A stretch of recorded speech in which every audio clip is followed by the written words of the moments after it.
তো উর্মিলা, এত রাত্রে এই বাজারে কি করছো? রাত্রে এই টাইমে বাজারে আসি। তোমার হাতে কি হয়েছে এখানে? এটা পুড়ে গেছে, মাছের ঝোল রান্না করতে গিয়ে তেল পুড়ে গেছে। আজকে এত রাত্রে বাজারে আসে ব্যাপারটা? এত রাত্রে না, রোজই এই টাইমে আসে। এই টাইমে? আদা নেবো, আদা। কি সব? আর হোটেলের সমস্ত বাজার, সবজি বাজার কি তুমিই করো নাকি? হ্যাঁ, মানে বেশিরভাগ আমিই করি। আর যদি বুড়ি মাসি থাকে তো বুড়ি মাসি আসে, আমি সময় না পেলে বললে এগুলো বাজার করার দায়িত্বটা আমারই থাকে। আর এখানে কি আছে? এখানে কি কি বাজার করছো আজকে? ঝিঙে, আলু, কুমড়ো, পুঁই শাক সব বাজার করছো, তাই তো? কালকের জন্য নাকি? হ্যাঁ, কালকে সকালের মেনু 500 সকালের মেনু।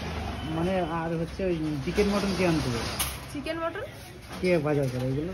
চিকেন মটন করে হচ্ছে অভিও যায়, আমার বাবাও যায়, আমার দাদুও যায়। আর এখন বর্তমানে আমার দাদু মাছ বাজারে আসে, দাদু আসে বেশিরভাগ মাছ আনতে। আর ওই চিকেন মটনটা যে যখন পারে সে তখন নিয়ে আসে। ঠিক আছে, থ্যাংক ইউ। পার্টিকুলার কোনো মানে বাছাই করার লোক নেই।